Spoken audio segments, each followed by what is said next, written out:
everybody. Morning. Welcome to another episode of the Deep Seated Podcast. Yes, we are sir. your hosts. I'm Curt Wells. Adam Hoens. And we're trying to wake the hell up this morning. It's a beautiful yet frosty Wednesday morning. Yes, very, very much so. Yes. This is what feels like typical weather out here. Oh, yeah. I would say so. It feels about right. Yeah, it makes you feel at home. Once Halloween hits, yes. Okay, like Halloween is, you may have like that nice summer that stretches into October, right? Right. I swear, once it hits Halloween, it's like, it's dark early. Yeah, no. It's cold, it's foggy, right? Yeah. It's always like, as soon as it hits Halloween, no matter cold what. and moist. Yeah. Well, dude, and then we've had just the craziest little bouts of weather where it was like sunny last week, and then all of a sudden it snowed, and then I woke up, and I looked outside, and I was like, what the fuck, it snowed? And I was like, no. Yeah. And I'm supposed to get new tires like for the winter too, so I was like, fuck, you guys are like, yo, I'm going to get new tires, man. And then you wake up to snow and you're like, fuck, I fucking slept on it too much. And then when you get them, it'll be sunny again. Yeah. Like I remember a couple years ago, same deal, I needed snow tires for like an older car I had, and it's like we had crazy snow. It wasn't last year, but that year it was like maybe 6 or 7 years prior when it was that crazy snowstorm. I think I remember when you're talking about. And I was like, fuck. So I got up early before work and I went to Canadian Tire maybe like before they opened, because I was like, I need to get, like, I can't make it like to work without them, right? And everyone was so unprepared that when I got there at like 7 a.m. before they opened, it was like a sneaker release. There was a line of people around the fucking building, and I was like, are you fucking serious? Like, because everyone waited until the snow hit, right? Was that the same year that there was the Salt Wars? Do you remember the Salt Wars? Salt Wars. Fucking refresh. No, that was just a couple. That was last year, I believe. Basically. What do you mean Salt Wars? So Vancouver would give away a certain amount of free salt every year, and people would have to line up and get it because it's free, right? Salt your driveways and shit. So people started just like, where would they line up? So look at this. Everybody just makes a fucking break for it, and it just like turned into chaos, man. Like, what is this? This looks like the scene from the new Mad Max. You know, he turns the water on, right? Everyone rushes over. She's just like pouring feed out, hey, for the fucking farm animals. Yeah, it was so crazy. And then like the freaking, I remember like the Abbotsford mayor or whatever was like sitting on like took a picture in front of his pile of salt and was like, you're not getting any of this, Vancouver. And like there's this crazy shit going on. Just like controversy, the war of the salts, man. It was so funny. Just like basic ass commodity shit that people don't want to go pay $5 a bag for. So when it comes to free salt, this lady's like scooping like it their up. dollar bills at a fucking strip club. Yeah, it's so funny, man. I remember this shit. I think this was last year. Oh my god. So bizarre, right? This is last year? Yeah, I think so. It was fucking here. Dude, I do not pay attention to news at all anymore, I swear. This is one that I think I saw this one through, I always get the trickles on Facebook and shit. Oh, yes, yeah. I don't I'm still on there from the business and shit. Facebook's for moms. Facebook's for ants. Yeah, this was last year. So fucking funny though, dude. But yeah, that same kind of shit that you're talking about, like sneaker line for salt, sneaker line for tires, people that are unprepared and like last minute are just like, oh fuck, I can get it for free. Yeah, right. Fuck out of my way. And then you have the people that are the opposite. You got like the doomsday preppers. You know? Dude, yeah, they're like hoarding, and they're like, that shit's hilarious. What kind of salt you want? I got granular, fine ground, mixed with kitty litter, mixed with Himalayan pink. Himalayan pink. Yeah, you want it? I got it. And then I got my smoke salts, you know. And then freaking, I always love the analogy for that one for the preppers, or like not even the analogy. It's like the joke that a lot of comedians make, where it's just like, you're just prepping for the next guy that's bigger than you. Yeah. He's like, cool, thanks for saving this. Yeah, exactly. Thanks for stocking up for me, homie. Yeah. Like, now, exactly. Yeah. Especially like, I forget what channel had it, but they made that was a show, Doomsday preppers. I think. Right. It was on like, I don't know, TLC or one of those channels, yes, right? I do remember hearing about that one. And they like do the spotlights on people, and that's like, it shows you where they live. It shows they're like, and they're so jazzed up there, right? They're like, yo, check out this whole water purification thing I have. Look at all this food I have, and they tell you how long it's gonna last and like what they're prepared for. And you're like, cool, yeah. So I'll just take note of where you live at, right? Like, this will feed like X amount of people. This will be ready to go. And then the guy's just like, oh, sick, dude. You just fed me for like, the next. There's like, at least one homie out there that's like taking note of where that is.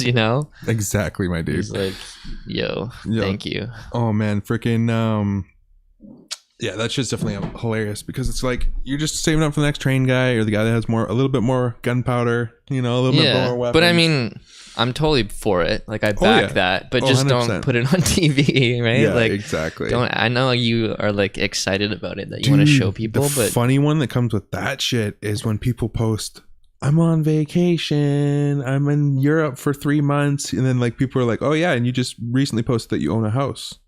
Oh yeah. So now your house is unattained for fucking 3 months. You're like, cool. Yeah, you know what I mean? Like you're just like advertising to people that you're like not at your place, and like like. And there's that one asshole who's like sick. All right on, man. Yeah. We're in that greasy part of the world now where transparency can be used to like some shittiness. Oh yeah, people can just track you like crazy. The funniest one is my friend was telling me this story the other day. How he thinks he like got in this funny situation with someone. Where like this chick tracked him down, and he's like, dude, I think she did the Snapchat location, right? He's like, I wasn't at home and I wasn't answering, and then like she showed up at like the next like guest where he would be, and he was there, and he was like, there's no way you could have guessed I would have been like at this person's house. He's like, I think she fucking like did the Snapchat location, and like that shit gets creepy though, man, like, because like when it's in front of you, like you almost like you start using it and like don't realize that you're like using this feature and like how creepy it might be. Like I remember when I was younger, I turned mine off. I was like, instantly as soon as I found out all that shit when I was younger. And like, I mean, I guess it wouldn't be, how long ago that would have been, like right when Facebook pretty much first started. They like implemented a thing for like a little bit where it was like when you posted or sent a message through Messenger, it would have a little pin on a map as to where you sent the fucking message from. And then like same shit, as like, accurate as today. Yeah. It was as accurate as today, but it was like a point when they didn't realize that it shouldn't be that broadcast from every single fucking message without you even letting a person know, or like even letting the person know that it's sending that tracking information. It was just implemented, and like I'm always just like, I don't know. You can tell that I'm like, I like technology and stuff. So like even when an updates come out, I'm like reading like notes and like what came out on this update? What are they trying to do? And so frickin' I knew about it luckily, so I got my shit turned off. But I remember I just started dating this chick at the time, and she sent me a message from somewhere saying that she was somewhere, and then it was like, but she said she was somewhere else. Yeah, she said she was somewhere else or some shit, or like, and then it was she's like, yeah, sorry, I just don't feel like doing anything tonight. I'm just chilling at home. And then you look and you're like, but you don't live in Langley. Like, that's right. Yeah. And then it was, dude, it got to the point where it was like, yeah, where it led me down those greasy paths, because it was just like, oh, here's this information that you don't need to know, right? And then my brain was like, oh, I can see where she is from these messages, and like, and it's letting me see it. So is it weird? It like I don't even have to do anything. It like makes you like, it makes you be creepy, even though you aren't. Exactly. So it was just like, whoa, this is fucking weird. And then all of a sudden you take note of it, and then every day you'll do it. Yeah, like, or whatever it is. Like a habit. You just start checking in, right? Oh man, that's just so fucking weird. It's like obsessive about it. Almost. It's like the technology is dictating your actions by its parameters that it allows, in a sense, because like we're allowing these pieces of technology to become like such a part of our life that it's like second instinct sometimes, like it was like the point when you I don't know if you probably had this point too, when you had an iPhone for a good while and you finally broke the barrier of like second guessing yourself. Should I Google this? Oh yeah, just automatic. Yeah, when it gets to a point when you're like, yeah, dude, the time that I've wasted even thinking about should I Google this or some shit, I would already know what it is. Yeah, true. You know what I mean? So you're just like utilizing that little fucking tool. So then all of a sudden they implement something turning into a goddamn creep. You're like, whoa. Yeah. I don't need that information. Yeah, and it's funny like how little people need. I feel because of that, people like it's become where people don't retain information. Right. They almost don't care to. Oh yeah. Because they're like, I don't need to learn about this because. Oh, guilty on like, that shit. I can just. Yeah. Whatever I need to know. I just retain this shit that I need to know, and then I'm like, kind of like, you have this weird feeling of just knowing that you can. It's like your crutch, your safety blanket. Right? Oh yeah. Well, dude, think about back in the day before we had phones, blah blah blah, or cell phones. We had house phones. You could remember everybody's phone number. Okay. I think we're totally. To the point where you can probably remember your best friend's phone numbers from when you were a kid today. I know I can. I can't, but I was gonna say that it was easier to remember because we didn't have to dial a fucking area code. Remember? Yeah, that's very true. Do you remember when that shit? Oh hit? yeah, I was like, no, but actually. I wasn't completely destroyed because in Australia they have. Oh, you were in Australia when that happened? No, they fucking did that after the fact. But when I was in Australia, they have an extra number. Like there's a 10-digit area code where it's like 5 numbers, then 5 numbers. Oh, okay. So it's like, so I was used to just like, oh, so they have that, and I had to figure out why their phone numbers were like that. And then they're just like, yo. There's a lot of people, or there's a lot of phone numbers around the world. It's not that there's a lot of people here, but there's a lot of people in the world. So we got to start, inserting an extra number, and then it just opens up all those millions of variables. Like, right. Back even onto like the Vsauce train, where like this is a little tangent, where he had an episode where he talked about when will we run out of names, because like within legally you're only allowed to have so many letters in your actual legal name. So it really? Yeah. It's like 17 letters or some shit. Yeah. And then what? And then I don't know what all the variables are, but there is a little bit of parameters to how long a name can be for a person. You can't just like be like, yeah. But having said that, like he just like kind of broke down the numbers of it into just being like, the fact that we'll never run out of names for things like bands, podcasts, what I mean? People, I see. Everything of that nature, because there's so many variables of it that, all the combos, exactly right. I was gonna say about the when they initiated the area code, I remember literally one day phoning my friend, right, and then the next day phoning my friend, and it was like this error message, and I was what?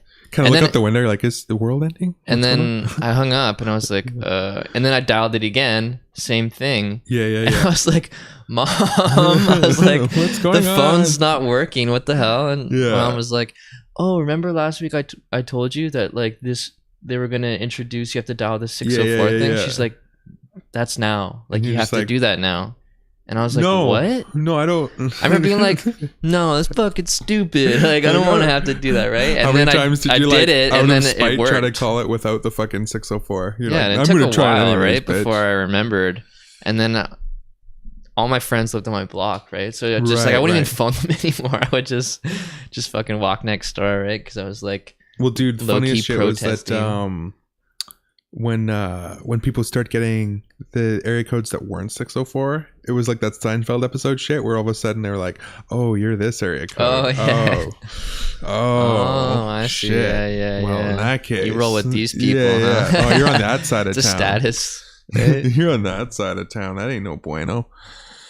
That ain't no bueno. I'm looking for high class. Yeah. That 604 crew. I'm just checking out the streams here. Do the old audio check. Yeah. 1 2 1 2. Hey. Technology's a boy.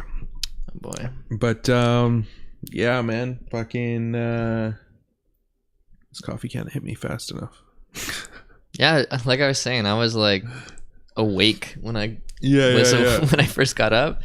But when I got here, I was like, it started to get tired again. Your body goes in fucking reserve mode. It's just like knows that it has something to do. It's like, all right, I used to get that shit on the way to concerts all the time. We'd be on our way to like a Slayer concert, and everybody just be like losing their shit, like, look at Slayer, and I'd just be like, I'd be yawning, and then I'd go take like a fucking million pisses because like my body would drain itself of any unnecessary fluids. I'd be crazy tired, and then all of a sudden it just like I'd show up and it'd be like, You all walk right, in and yeah, you're just like, fucking ready to go now. Right. Like body knows what's going on, man. Like especially when you get in like a bit of routines of things like that, you know, like.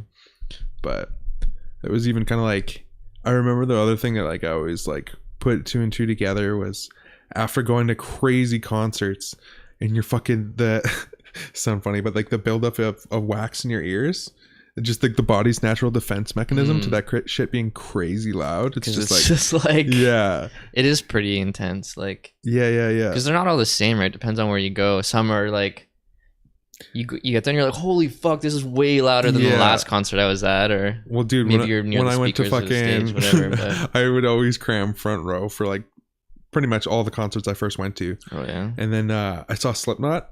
And fucking, I was front row for Slipknot. Oh Jesus! Right in front of the fucking speaker, like to this side, and then fucking Clown was right in front of me. So it would basically like had Clown driving me even crazier, and then like my eardrum was blown for like 3 weeks, just Holy fucking fuck. like wee, just ringing. But I mean, like that's something that's just a common occurrence from now. I live with tinnitus, which is like fucking just savage ringing of your ears that doesn't go away.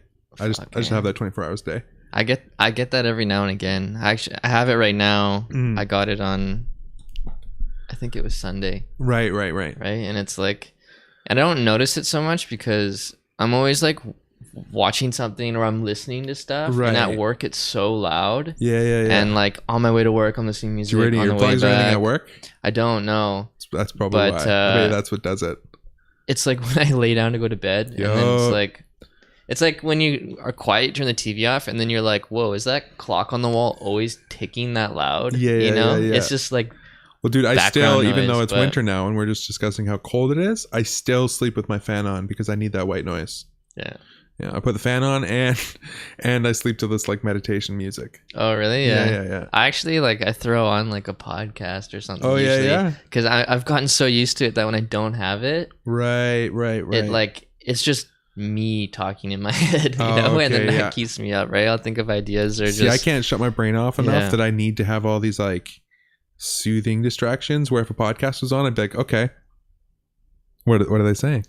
Can I watch this? Can I see what they're talking about? But I have it like pretty quiet. So it's like you can just kind of make out the words. So purposely so I'm not like, oh, what are they talking about? And then get sucked into it just because I can only do that with it's like if it's one that I've listened to or some shit. Well, that you're into fucking ASMR then. ASMR then. Oh. Yeah, I know what it is. Yeah. The pickles.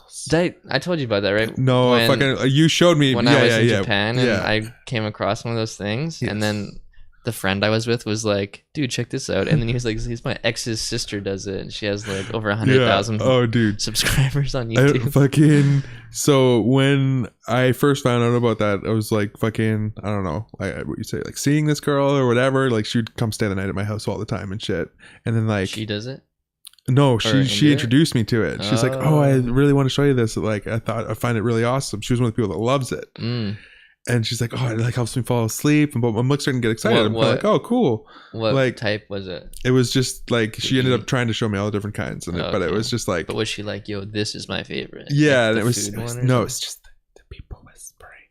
People are just talking about the whispering willows, and fucking she puts the shit on.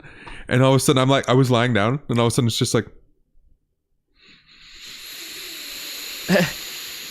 what the fuck is this? Like, I started getting so agitated and so angry, like it literally like boiled my blood. I was like, what the fuck is this stupid shit? Like, this is supposed to help me fall asleep? Fuck you, you're dumb whispering ass motherfucker. Like, no, not into it. No, like it just for some reason was just like, this is not what like this, because like if you're. The way I was thinking, like my brain connected it was like if I'm lying in bed and then somebody's like, somebody's at the door. Hey, Curtis. It's going to keep you from falling I'm going to be asleep. like, yo, bitch, you want to shut the fuck up? Yo, I'm trying to fucking sleep I'm trying to sleep now. Here. I don't need to hear you fucking whispering in my ear with your little... And then on top of that, like I guess just like the audio engineer and me fucking... clicks in and it's like, put a de-esser on that guy's vocals, man. Jesus Christ. Fucking sounds like shit, dog. Yeah. Tame them S's, boy. Tame them S's. Yeah, so it's just like different strokes for different folks. Yeah. She's just like, okay, but that was it. your first introduction, right? Just me losing my shit, and then I'm like, well, can't get to sleep now. Yeah. But now you're like, what do you feel about it now? Oh, it's still horseshit.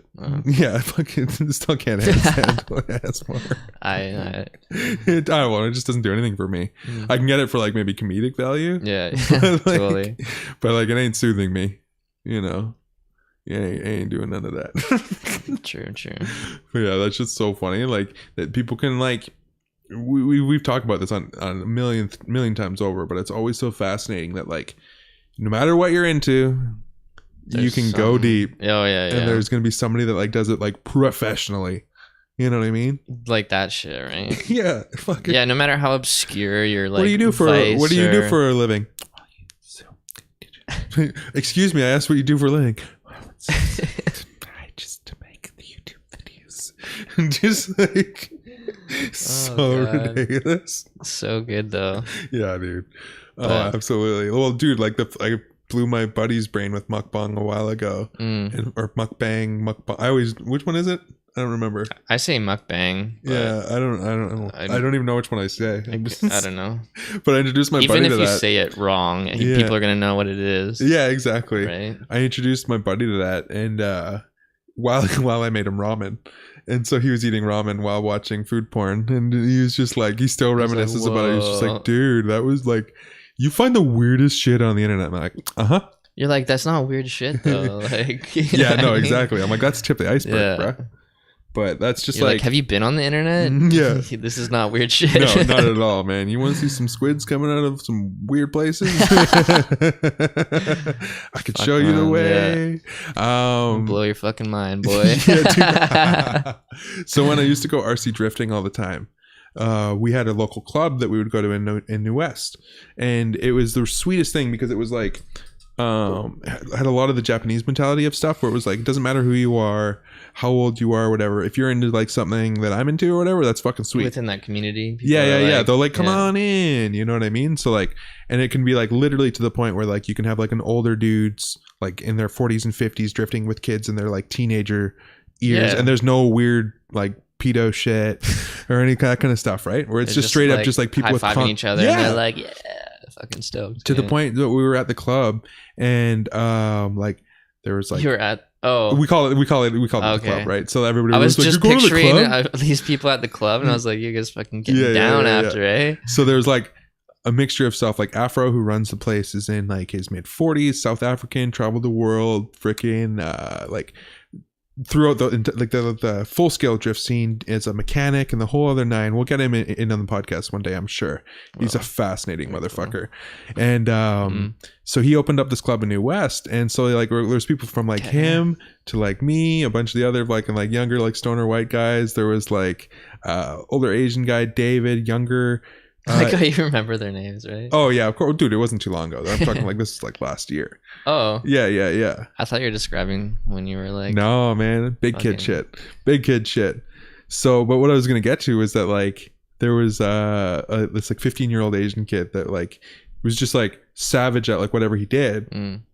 It was still like really socially awkward, but like we kind of like watched him grow up through the few years of the club that we were there. Silent killer, right? Yeah, and then we were having this conversation one day.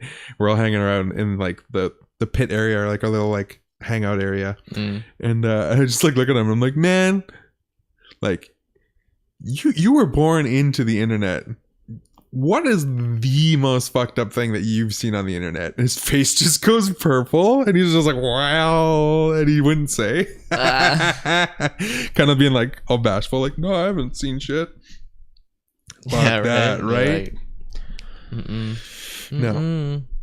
Well, we came from the TV generation where you're like, you know, the latchkey kids come home from school. TV dinner. Yeah. Microwavable food, eh? You got the TV for a few hours, and you got a cupboard full of like, you know, dry foods and stuff. Like, we'll be home in a few hours. Figure it out. Total, yeah. It's just like add water, add hot water, right? Microwave. For real, right? Yeah, that's the kind of food that I grew up on. Pop-Tarts, Pizza Pops. Fucking Easy Mac.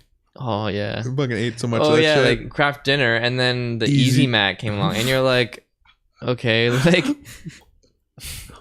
What? So it just kind of like enough. I don't know. It makes sense now too. Like the transition though into like why I'm so into the internet. This is because like I was watching. We grew up in the TV generation where it was like, this is what's on.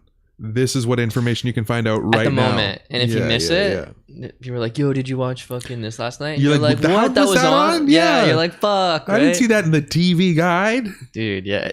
Oh, I remember like flipping when I was really young getting into skateboarding and stuff. Do you remember that show Concrete Wave? Yep. Holy fuck. I do. When I would just randomly be flipping the channels and I would catch it on, you'd just be like, oh. And then you look at the clock and you're like, no, there's only 10 minutes left. And you're like, fuck. Was that on OLN? Or what the fuck was that on? Oh fuck, maybe OLN. Did you remember that? I forgot that existed. The Holy Outdoor shit. Life Network? Yeah. Boy, those were some good times, man. Fucking. Yeah. And they would have, I remember Concrete Wave, and then they would have like, oh no, maybe that was Delta Cable. Like when they showed like the bike races, like in the dirt tracks. Oh yeah. Like the local pump track shit. Yeah, that was definitely fucking Channel 4. Yeah. Shout out Delta Cable back. Is it? I think. Yeah. Oh, I don't even know. Like I say, I live on the internet now. There's only a couple things I ever watched on there, and funny, I totally just thought of it right now. I remember watching the interview with you in Muff Coat. My first band. I remember watching that interview on Delta Cable. Oh man, that's just so funny. Because Mike told me about it. And then he was like, yo, what's gonna be on tonight? I'm trying to remember. I remember sitting down and watching that, and I was like, I remember being like, yo, I know that guy. And then seeing you and Ray. I wonder if that's the one that's actually, because there's one that's on fucking. So when you guys, it's like cameras facing you. I think it's like a white background, and it's just all you are kind of just sitting at different levels, maybe.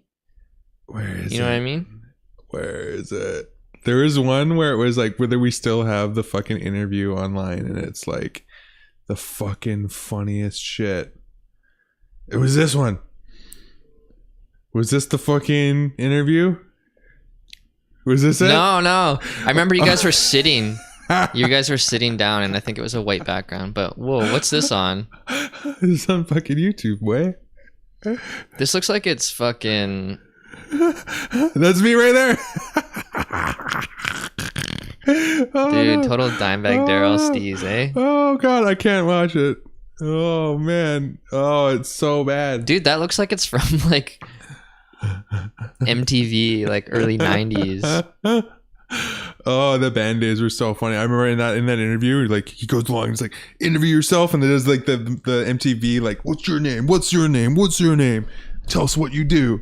And then I was like, what did I say? I'm like, lead axe slinger. Like fucking just like fucking total, just like stoner trash metal kid. Like right? Fucking hilarious, man. Watching those videos fucking is so cringy, man. But so fucking awesome. Like I love watching that. Do you find it? Is it like cringe for you?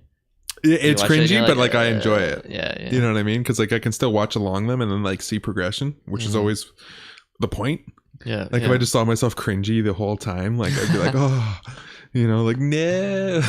But that's a cool thing about the freaking internet. Again, like I can literally go back and find these random like little bits. It would be crazier now. I can't even imagine now. Like your whole tour would be live streamed and vlogged and. Like when different we did people, you would find random videos that people uploaded. Oh, and, dude, like, you could go down that rabbit hole. That's the shit that bummed me out so much. Is when we did the tour across Canada. I had my iPhone 3GS, and I was 3GS filming the entire thing. Like I say, I've always been into filming stuff, and like I mentioned to you earlier about my first video camera that I still have, and so my 3GS, like I bought that because that was my first entrance into having a nice quality camera with me. So I'd always be filming everything, taking photos of everything. Yay, man! At the time, it was good shit, right? No, totally. So fucking best of the best. Filming the entire fucking tour to like doing like Pantera home video style shit. Like here we are in this place, and I'd be literally taking a video of myself in front of like signs and shit, filming shows, filming the whole thing, so funny. Background B-roll. You still have all that? We get to Montreal. That was the place where we fucking... Oh, it was closed? When we went and played that big old show, and I get fucking crazy drunk that night. Crazy drunk. Like, I don't drink, but I was like, I'm going to drink in Montreal. Like, blackout. So fucking they had these gigantic 1 liter the Molson Dry. Yeah, Molson Dry. 10.1%. Yeah, and the Labatt Blue. Yeah. So oh my God. I remember those in Montreal. The large, and you get them cold. Get one of those cold at a corner store for $5. Yeah. What? And dude, it tastes like it's filtered through like a fucking ashtray. It's so harsh. Oh man, no, the one we were drinking Labatt Blue, which wasn't too bad. Well, I'm also, I think I'm used to drinking some shitty beer. Yeah. So I'm like, it's fucking great. Yeah. I grew up on like Black Label Ice and like I'd go down Wildcat, Bullmax, or those other shitty ones. And then I'd go down to my cabin all the time and we'd drink fucking what was it? The champagne of beers, fucking Milwaukee. No, what was that one? What's the champagne Old of Milwaukee? Beers? No. It had Milwaukee in the name? No.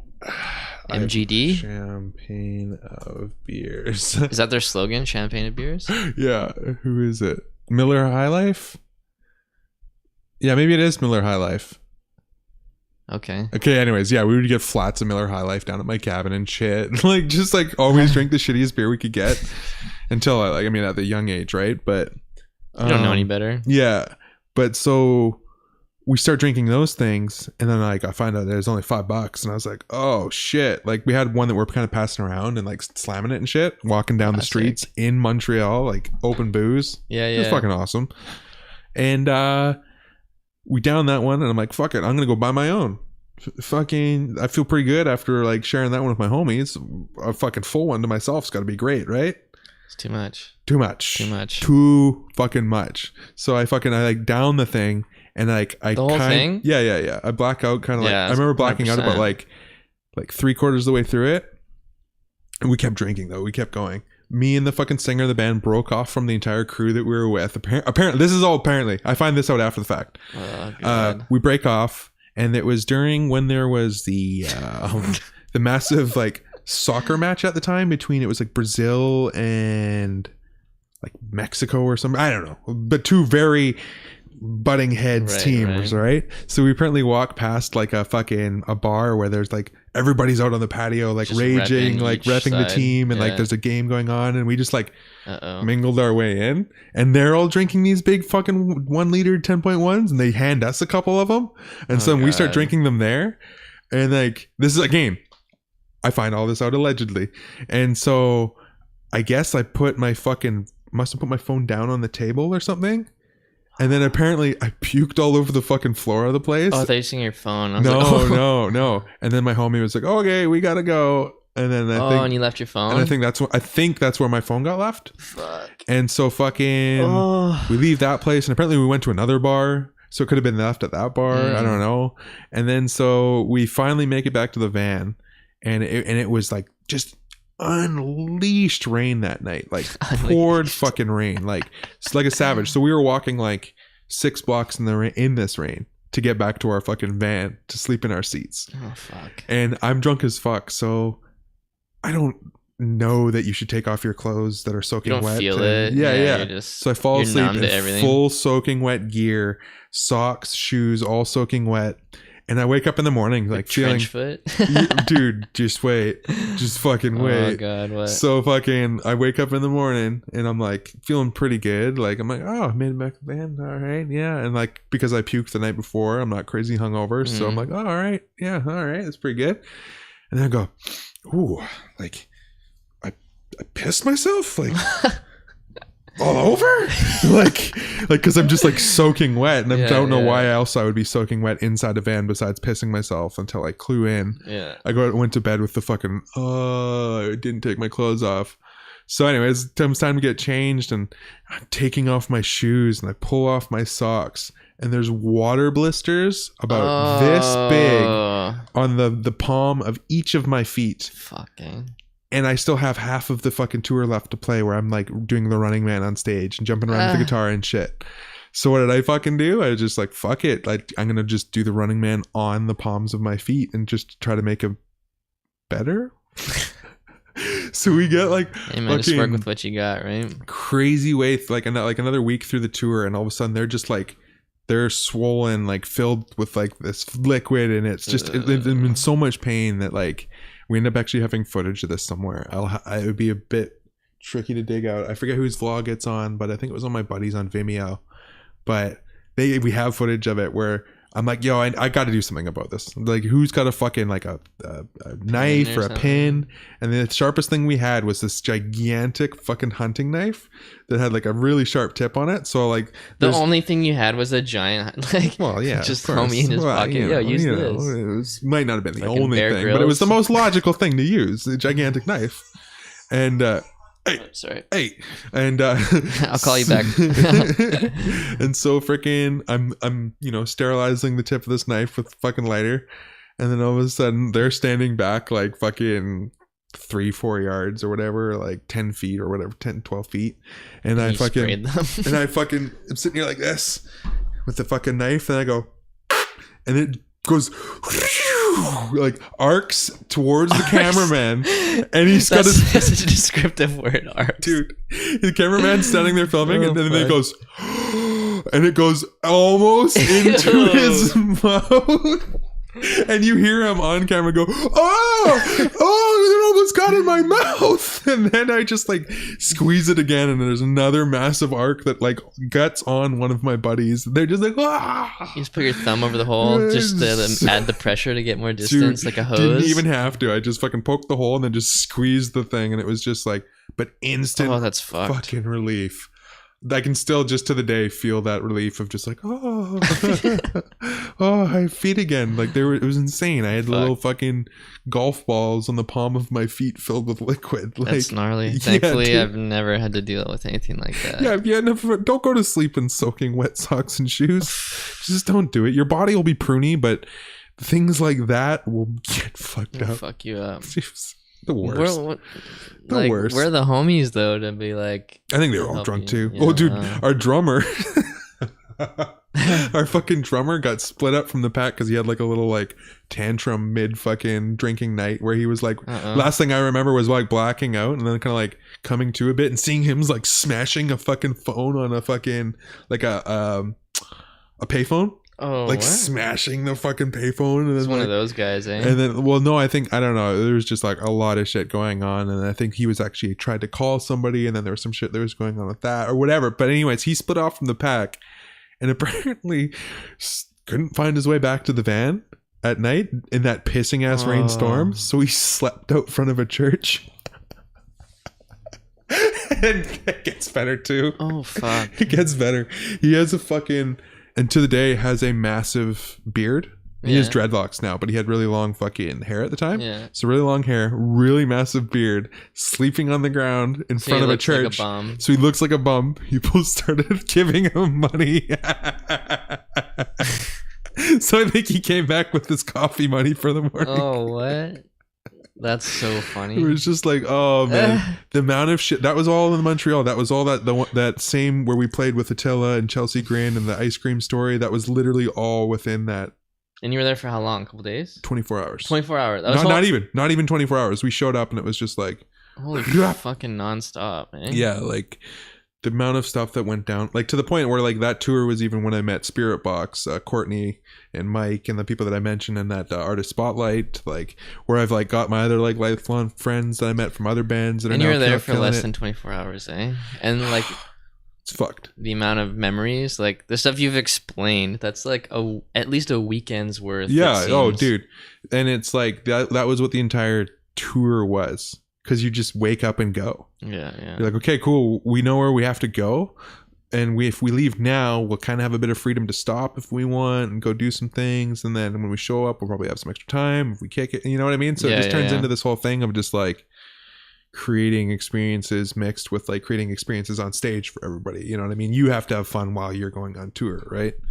Oh, yeah. So, yeah. Definitely. I mean, that'd be the freaking sick ass eventual thing to do with this is go do like a little podcast tour. And you just like literally like load up in a fucking vehicle, just like hit up a bunch of spots and where you get to like go vlog the whole thing along the way, and then just like hit up some cities and like connect with some actual people like face to face, because that's the weirdest one, like the disconnect, like, you know what I mean, like when you look at your numbers on like Instagram or some shit, it's kind of hard to relate that to people. Yeah, for sure. You know what I mean, like that's the one that I think when I'm vlogging or something like that. You don't really interact with them. No, not on a personal level. Yeah. Usually, I mean, like there's comments and back and forth, which is still interacting and like personal in its own way. But So minimal. So minimal, dude. Like I start to think about it now where it trips me out, where like I said, I just broke 1,500 subscribers on my YouTube page, and now when I'm vlogging, I've thought this since the start, but it helps me talk to a camera in the sense where I'll be like, I've got, like, when I had 100 subscribers or some shit, I'd be like, I'm talking to 100 people. And then I would be like, oh, okay, well, like our assemblies when we were a kid used to be like 400 people. Yeah. So all of a sudden when I got to that amount, I'm like, yo, I'm talking to like assemblies of people, possibly. It's one way to look at it, yeah, right? For sure. Because then it's gonna reach more than that. But. Exactly, but that ultimately at least gives you the like, maybe I should actually be a bit more well spoken, a bit more like make a bit more sense, put a bit of effort in. Yeah, put a bit of effort into what I'm actually saying, because then when you watch yourself or hear yourself and you're like, fuck, that's what I normally sound like. Yeah. Or like, you catch yourself on weird mannerisms and shit. That was the big one with filming my shit, was just like, yeah. You're like, shit you say a lot, like go-to words or like mannerisms you said, yeah. So and like oh god, you don't know how many like, and and so I've edited out of my blog. Can imagine. You're just like, geez, boy. It's just like it's the filler word when you're like thinking of your next word. Yeah. It's like to just fill that empty gap. The funny thing is too, because in my brain, when you're doing it in the moment, you're almost thinking that like filling those gaps is like better for the listener, but in fact it's just making you sound like an idiot. Yeah, you know what I mean? Where it's like, you notice it, you're like, that's the 10th time I've said it. Absolutely. Right? Dude, so like when you see conversations with like, actual smart people, and somebody asks them a question, they don't just go they usually go, good question. Okay, so and they think about it for a second and realize that their thoughts actually like have a bit of relevance, maybe, or like some shit. Like I just said like three times in that last 10 seconds trying to explain something smart. Fuck. Yeah. Always trying to get better. Jesus Christ. Speaking of getting better, I'm gonna hit the stat pen. You're talking about the old iPhone, and it like sparked my memory from yesterday. Have you seen that Samsung ad? I just saw it. The video where they showed Apple. Yeah. Dude, how do they get away with that? Oh, we're in a time now where like, because they're not just insinuating that it's iPhone. It's like they show you, they have the year 2007. They show you that iPhone, and then you see the Apple symbol on the back of the phone. So it's like, it's no mistaking it's Apple. And they show you people how they compare the Galaxy to the iPhone along the way over the years. And they're just in your face mocking it. But is it because it's like the Coca-Cola commercials? Remember when they would have a Pepsi driver with a Pepsi shirt, and he'd be drinking Pepsi, and then he's like, he would try Coke, and he'd be like, oh, I like this is way better. And you're like, how the fuck did Coke get away with using Pepsi in a commercial? Yeah, that's true. It's like, how are they using Apple? Like, is it because they're not actually saying anything? That might be it. They're like, well, we're not discrediting. We're just showing stuff. Like, or they do some shit where like, it was filmed in a public place. Right? Like, we found the loops. I don't know. I was like, bizarre. Maybe it's like, because no, it could very well even be possibly the public place one, because it's just like anybody could be holding an Apple iPhone out in public. It's like, well, we didn't say anything bad about it. Yeah, we're just showing the product. It's like we bought it just like a normal person, like, so I'm curious. I'm curious how that whole works from like the legal side. Yeah, and it's so funny. It's just like, oh, convenient timing, eh? When that's iPhone why. X comes out, or iPhone 10, sorry. iPhone 10 comes out and everybody's like actually excited about iPhone again. Did you watch the commercial? I saw a bit of it. Like I kind of just saw like so the end of it's the funniest part when it cuts to like now, and because it follows the same guy, right? It's like in 2007, this guy had this phone and he upgrades along the way.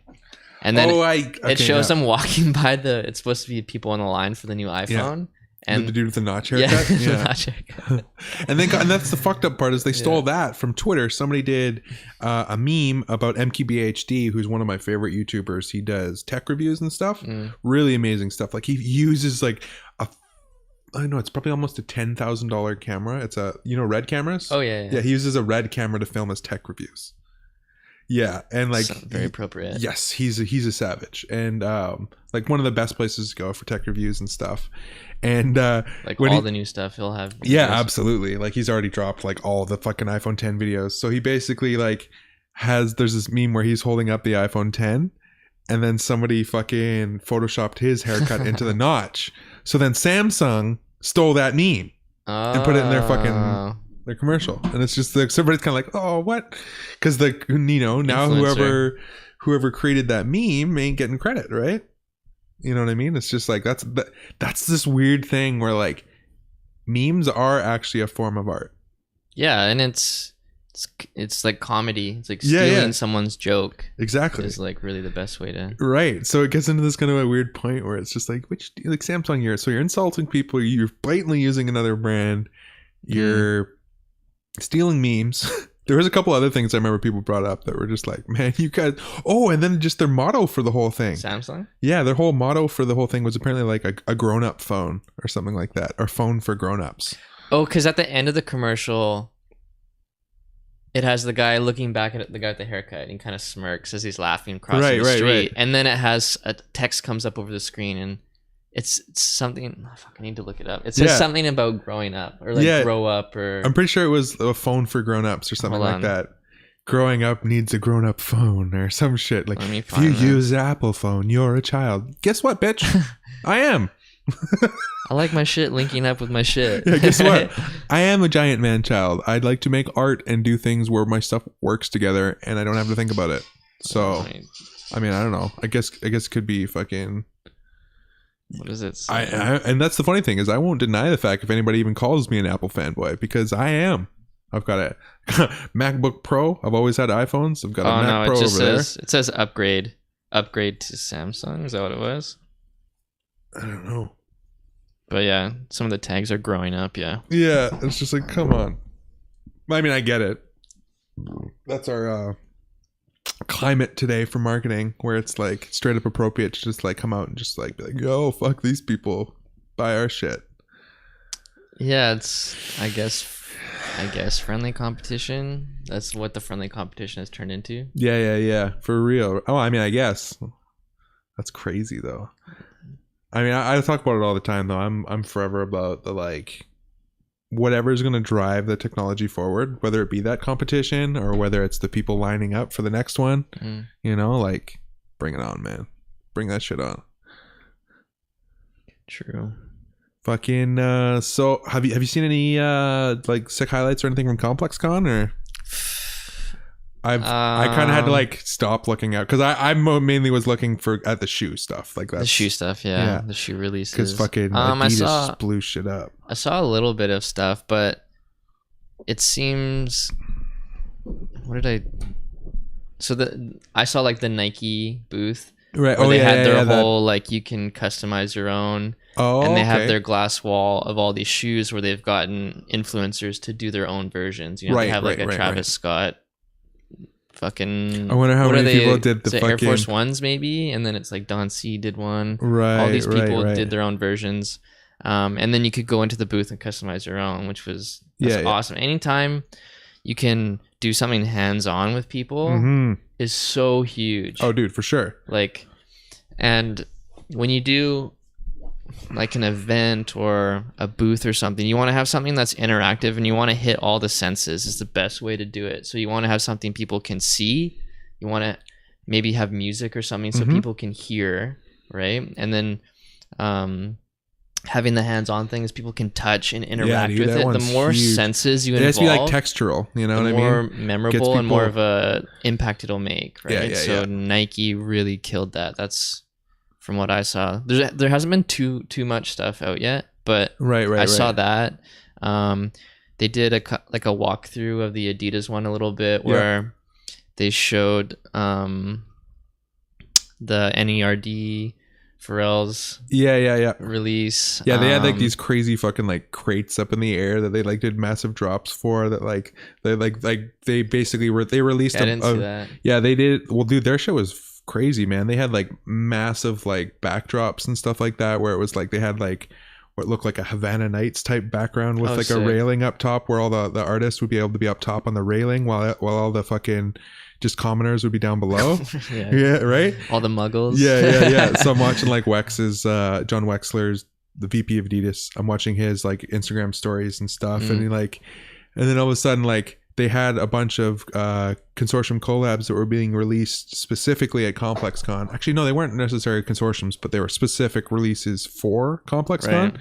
And the way that they did them was they had these massive crates like hung from the air, like that were like above where all like the common area was. They were there the entire show. And then when it came time to drop, they lowered them down and then would take the top off. And it was just like massive, like 5 foot square box that they would pull like one shoe out of, and then the next box would come down and they pull out the next shoe. But like the NERD human race shoe that they released, I was looking at it now, like that shit blew up so crazy. They only released 100 of them. And I kind of mentioned to you before that all the general admission people swarmed, because it was only going to release to VIP. General admissions swarmed like it was a freaking Swarm the gates. It was a freaking Black Friday massacre. Yeah. So they canceled it until they ended up being able to find a way to release it. They did that with another shoe there too. Yeah, there was another one that was the what was it? I forget. But I was checking out today on the resale of the NERD human races, and I've seen some of them being sold for upwards of $5,000 to $6,000 American. That's just now. Give it another month. Like I think those ones will probably actually go down a little bit. You think? I think so. Just because right now it's just all the crazy fucking people that are like, I want that. Give me those now. You know what I mean? Maybe. Because like, I mean, I saw some people asking for some crazy amounts, and like, I don't know. The resale market in general is such a fucking interesting thing. Like, I'm always just kind of like sitting on the outside watching, just like, do I? No. Because people want it fucking right now, right? Dude, it's so crazy, man. And like, it comes to that other thing, like when your worth is so much, you're like, oh, what's fucking $6,000? I want those shoes. Yeah. They also had the Pusha. Adidas one. That one's fucking sick. That one was sick. And then I wasn't too big on the last one they released just because the colorway was kind of dull. But then seeing it in that like dusty fucking tan color, so sick. And then also Puma was like the main sponsor, like shoe sponsor for right for ComplexCon this year. Dude, I want to know what their budgets on advertising's like right now, because they're just like trying. They're like, we need this artist, we need that artist, we need this artist. Yeah, the Pusha T shoe is sick. I really like that one. Actually, I saw it yesterday. Big Sean's shoe that's gonna come out next year with Puma. Right. So sick, dude. I don't think I've seen that. I'll throw it up and show you after, but they have it like that same kind of dusty color. It's sick. Low top. It's like low top, and then it has a little bit of like that sock on the heel. Everybody's going, but it's sock not action. high. Like it's a different cut than like what you're probably imagining. Right. But it comes out in 2018. It's a cool fucking time, man. We're seeing like for collabs and like seeing like people be able to get their creative ideas out in all these different avenues. The Jordan 1, do you see that one? The patent leather, the black, white, and the gold. And when it's like the left and right are different. I'm never excited about Jordan stuff. No, it's like, hey, a new colorway of the same shoe. I am when it comes to the Jordan 1. To me, that's the only Jordan that I personally the only Jordan I wear. I like that one. Yeah, all the other ones are a bit too like funky for me at least. But the only Jordan I would ever I actually own them. I'll never wear them, but is the fucking 5s, OG metallic 5s. Oh, okay. Because fucking I grew up watching Fresh Prince Bel-Air. And fucking naturally, so Will, that was like his top worn fucking pair in that. And so when they released, I was like, oh, sick. And it was when I first started getting into shoes, and I was like, didn't really know which avenue I was like into or whatever. And then so I bought them, and for crazy amount of money, and like went through some fucking like fiasco to get them. I bought them new at retail. They're like 300. It was my first time buying a pair of shoes for $325. Was your first time? Yeah. Oh, sure. And well, at least it was that expensive. And fucking I went through a fiasco to get those, and then like I wasn't even stoked when I got them. I was like, oh. And then like I just like after I found Boost, the reason I went to that is because I found Boost and it's so comfortable. And I'm such an old man and held together by screws and stuff that it was just like, but literally that mixed with like the fucking style. Like, I mean, you can't fuck with Adidas. Like, I want to be a future ninja. And what do you think of the new Easy, like the Wave Runner one that's coming. I actually like the fucking the first colorway of it. It looks a little weird in some of the other colorways, like the fucking the triple black. I can kind of get used to that. I like like I was saying before, it's totally that old, like the 2000 era skate shoe. Yeah. Like style, like those chunky shoes are coming back. But I like that color. It has like white, black, and like has like a greeny. Oh, like the banana yellow laces, where it's like a yellowy green. Yeah, that's the initial colorway. I watched. That was the initial one. Okay, yeah. I actually like that one. It's a little funky, but it's kind of sick. Because when that shit popped off on Yeezy Supply, I was like randomly on the page and I saw them there, put them in my cart, and I was like, I don't have extra money right now. How much were they? They're $300. And then they resell for like $700 now or some shit at least. So, but like the next week I like probably could have afforded to get them, but I've just like I kicked myself so hard on that one because I was just like fuck. But I never hate when that happens when you never get too bummed about you missed shit anymore. Yeah. I had that happen with when Big Sean came out with his new album in February. I decided he had a whole like merch line. Oh, okay, yeah. And like there's like hats, tees, long sleeves. Like he had this sick fucking bomber jacket. It had like a sick like roses and like wolf embroidered on it. It was pretty sick. Yeah, I love embroidered bombers. But I slept on that shit because I was like, I don't really have the money right now. Maybe like next paycheck or the one after. Yep. And then fucking that shit's just gone. And I still am like, fuck, I missed out because Big Sean's my favorite. I just I went through this thing where like I buy and rep a lot of Adidas, and they I hadn't been on their site in a little while, I guess, and they sent me a fucking 40% off coupon. Oh, yeah, you told me. And then so I went through this whole thing where like I bought something and then I waited a chunk of time and I went through this whole fiasco where like I guess something went wrong on the back end of their system. And like long story short, I like just made like a little like Twitter rant about it, just being like, oh, I'm getting fucking shafted by Adidas, and they just like instantly were like, yo, hey, sent out the nice hand and shit. But yeah, and so anyways, they got back to me yesterday again and finalized the whole thing, and so I was on Adidas again. And it still wasn't finalized? It was like they were supposed to get back to me, and then that was when I let out dude. And that's when I let out that Twitter blast, and they were like, okay, yeah, no, let us sort this out for you. People calling me back, right? So when I was on Adidas and I was looking, and I forgot about the fucking ASAP Ferg collab that they just recently did. And then I missed out on the fucking track jacket that was available in my size. And I was like, I never saw this jacket. And it's not my size. And it was just like so bummed. But like I say, like I've learned now, I'm like, I'll be bummed for like a couple minutes. Yeah, and I'm like, okay, you get over it. There's so much more. Fuck it. Oh, there was also Asics Ghostface. Oh, Ghostface did Asics? Yeah, it's like it was like this burgundy red leather. It's got like it had like a zipper on the back. Right. Or over the tongue. It has a zipper on it somewhere. Zip action somewhere. But yeah, it's like that burgundy kind of red color and then some gold accents, I believe. The only thing that's actually interested me as far as like other shoe that I would wear, and there's no way I would be able to fucking afford them, is the fucking Balenciagas. Like the sock, the street sock one, whatever the fuck it is. But they're like $600 retail. Yeah, fucking retail, bro. Yeah, I saw a lot of those. Fuck that shit in Japan. Yeah. They're high. Because they have like the Balenciaga stores. Right. They're like sort of common out there. Like I saw a few of them in a couple different cities Japanese I was in. Japanese style is just.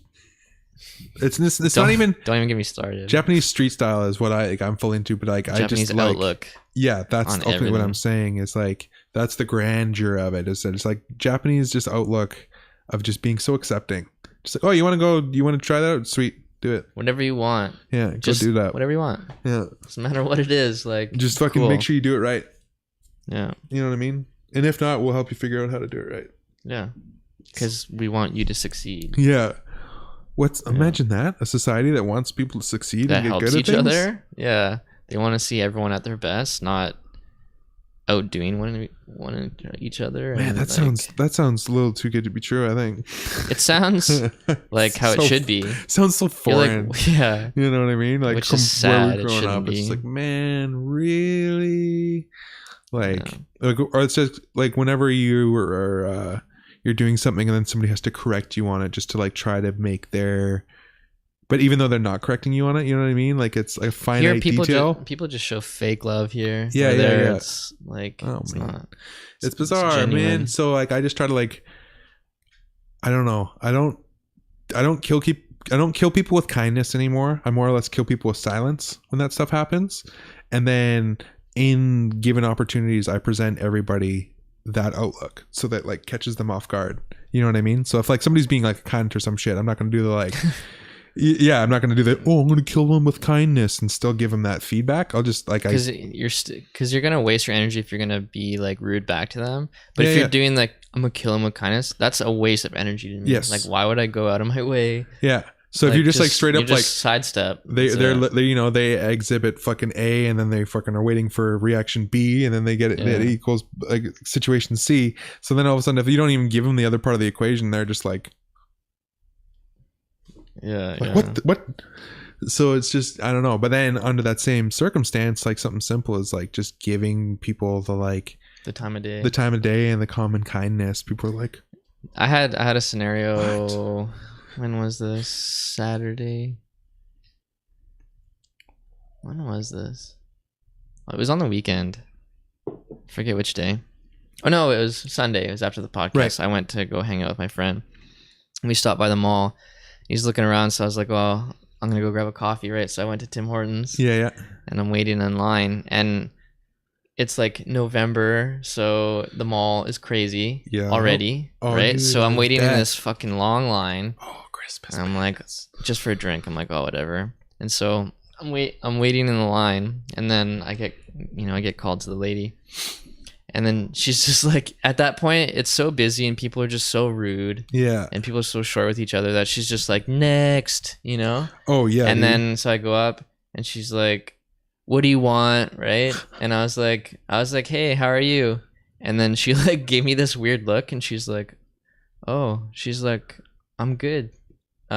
She's like, thanks for asking. Like kind of almost like snaps her out of this like, oh yeah, right, totally, this weird funk. She's like, oh yeah, thanks for asking. And I was like, yeah. I was like, oh, that's good. I was like, yeah, you probably don't get a lot of that, eh?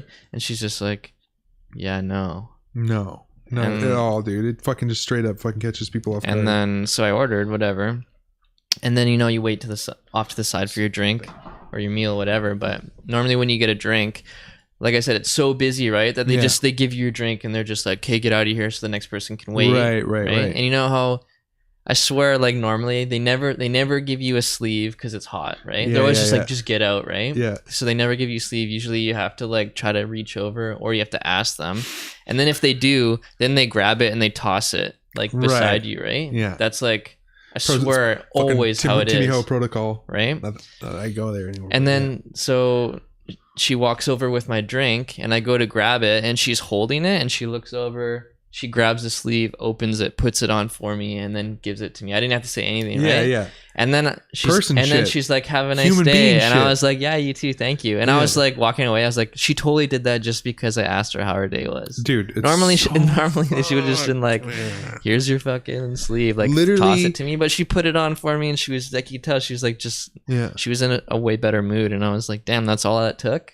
The fucked up thing is, man, is like that person could have been having not just a shitty day, they could have been having a shitty week, they could be having a shitty month. That person could go home and that might be the highlight of their day.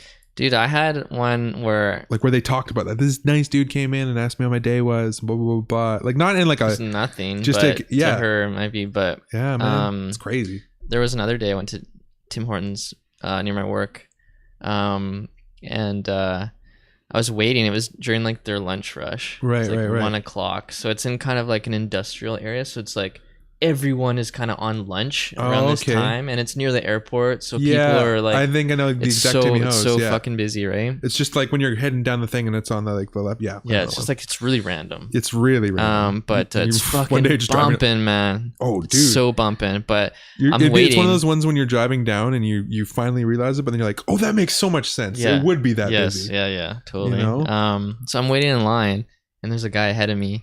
and it's so busy, right? And they have like 2 people making sandwiches and food, of course, right? You got like 3 people taking orders, minimum wage, 2 people making food, and there's already a line of 5 people waiting, and then you got to line up out the door, maybe 15 people, like all impatient on their breaks, could right? be them double dubs. So yeah, I'm waiting for my food, and like whatever, I don't care, like you're human and you gotta serve all these people, like it takes time. I get that. The one guy that was ahead of me that was waiting, he was such a dick. He had his fucking Bluetooth thing in his ear and he's acting all important, and he's just like, he's one of those people that just like I need to just verbally let you how annoyed I am. And I just kept looking at this dude and I'm just like, fucking shut the fuck up. You know what I mean? Like, dude, you're like in your 40s, right? Well, and so he's waiting, and then it gets to the point where he's like, he keeps doing it so much, and I was like, oh my god, dude. And then he goes up and he's like, yo, he's like, where's my food? He's like, I've been waiting. Like, all of a sudden he's the world's biggest victim, right? And they look at him and they're like, it's like this young like Asian chick, like soft spoken, like I'm just trying to, of course I'm gonna be like intimidated by you. He's like, oh, whatever. 5 times the size and then he's of me. like such a dick, and then a couple minutes later gets his meal, and then he's like, man, this fucking bullshit. He's like, been waiting here so long. He's like, my coffee's not even hot anymore. Right? And like you can tell everyone's looking at him because he's loud and making it into a big scene. But that's like actually how he gets his attention. Yeah, but no one wants to say anything, right? No. And I fucking hate these scenarios, dude. And I was like, I had to say something. I looked at the dude and I was like, man, you need to relax, dude. I was like, your coffee's not hot anymore. Yeah. I was like, that's a fucking lie. Yeah. I was like, you've been waiting here 5 minutes, man. You need to chill, right? And I was like, just because you're having a bad day doesn't mean you need to ruin everybody else's day. I was like, dude, you're blowing this way out of proportion, right? Yeah. And he just he looked at me. He's just like, just walks out. And I'm just like, because you had nothing. I was like, I'm right. Yeah, he'll probably actually think about that. He's swearing, being a dick. I was like, I'm not swearing, being a dick at you. I was like, I was just pointing out the shit. Yeah. And then he just was like, didn't have anything to say. That was like my recent crazy lady at Superstore shit, where they're just like, they have to, I don't know, making a scene is how they get that form of attention. Yeah, but after the fact, like the same girl was making my food, right? And I see her so much when I'm in there, right? And when she gave my food, I was just like, hey, yo, don't mind that guy, right? And I was like, that guy's just having a fucking whatever that guy's deal is, he's trying to take it out on you. I was like, you're doing a good job. Like, fuck that guy, right? Yeah. If you're busy, that's good for business. You're just doing your job. You can only make sandwiches so fast. Yeah. Don't worry about it. And I was like, that guy's a piece of shit. Like, fuck him, right? Yeah.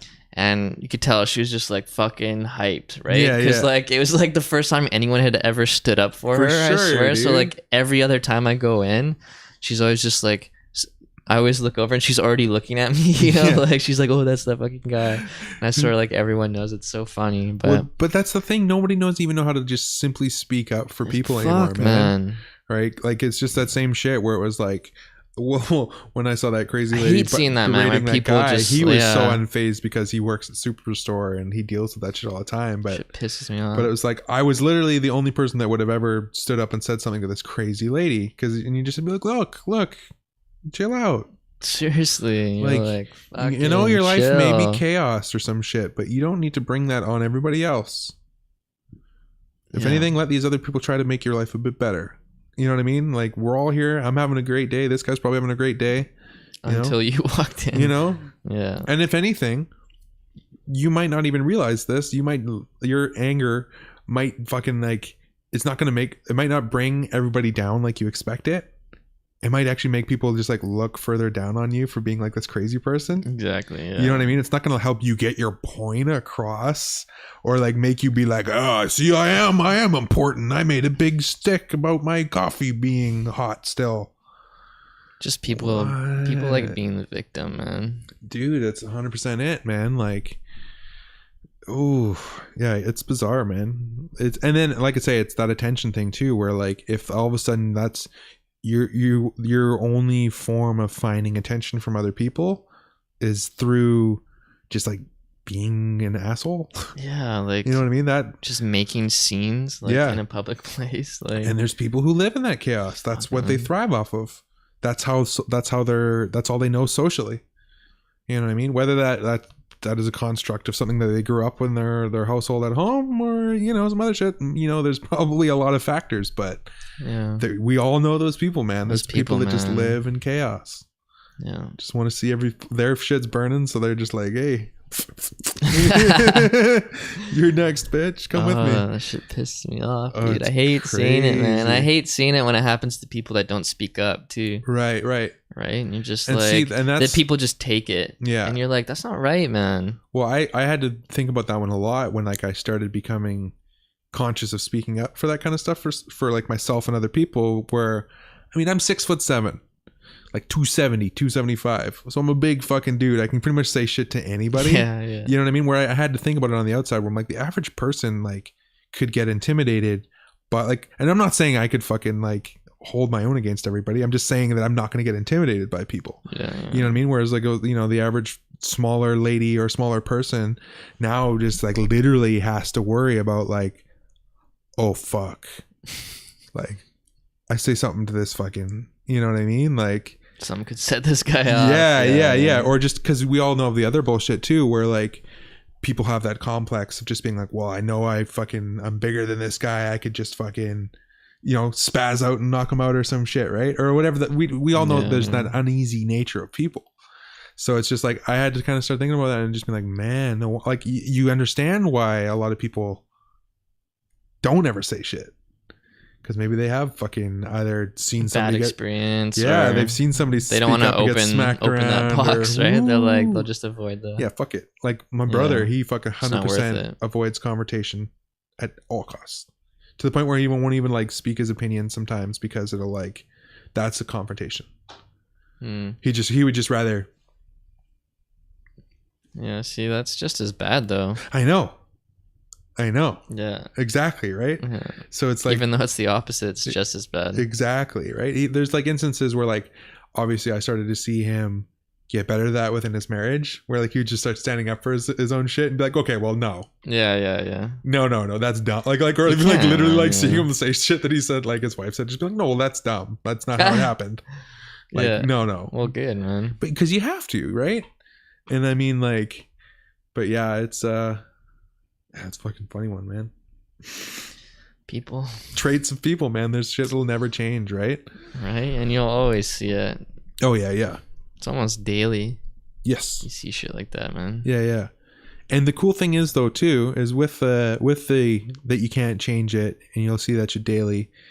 If you're doing the opposite of that daily, the positive shit, people start to almost like know you or like look forward to possibly running into you or this other shit. Like I get it in the building all the time now, where I run into all these people and I'm the guy that's like, oh, hey, how are you? Like, like legitimately. Yeah. Like, how's things going? And blah, blah, blah. And like, always, finding some hot chicks to be a little extra friendly with. But yeah, now everybody looks forward to like when they run into me, like they're like, I totally just thought of like the liar elevator scenario. Oh, everyone's so nice, right? It's like, probably because you got big jugs. That's just pretty much like what has happened in my head a few times. That exact scene. We can't say it. I can't Larry David it and like actually let it out. But like I'm saying, it's like you'll see like certain people get on the elevator or like when they're seeing me actually be like excited that I'm the person that they're running into. Not like when the doors open to you and you see them kind of light up a little bit. Yeah. Yeah. Not just like, oh, another elevator of silence. Because like what's more awkward when someone walks in and they look down right away and then you're just like, yeah.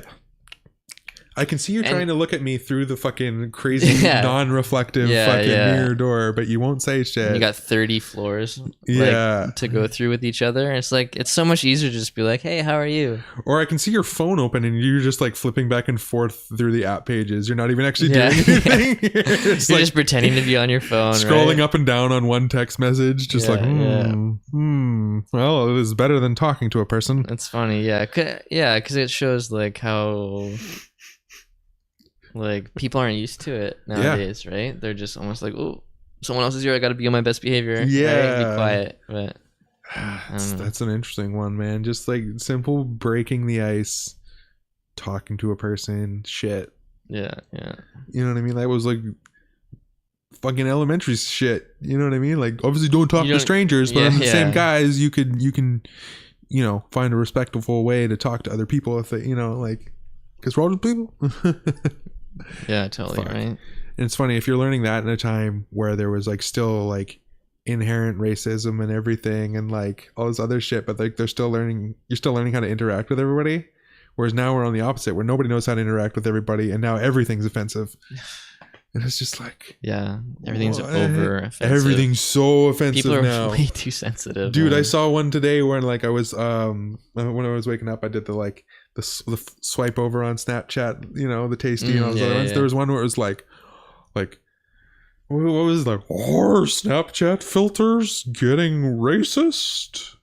And it was one of those ones because I don't know if you remember the fiasco like months ago where it was that same thing. Are Snapchat filters getting racist? Where it was ones where it would let you with what?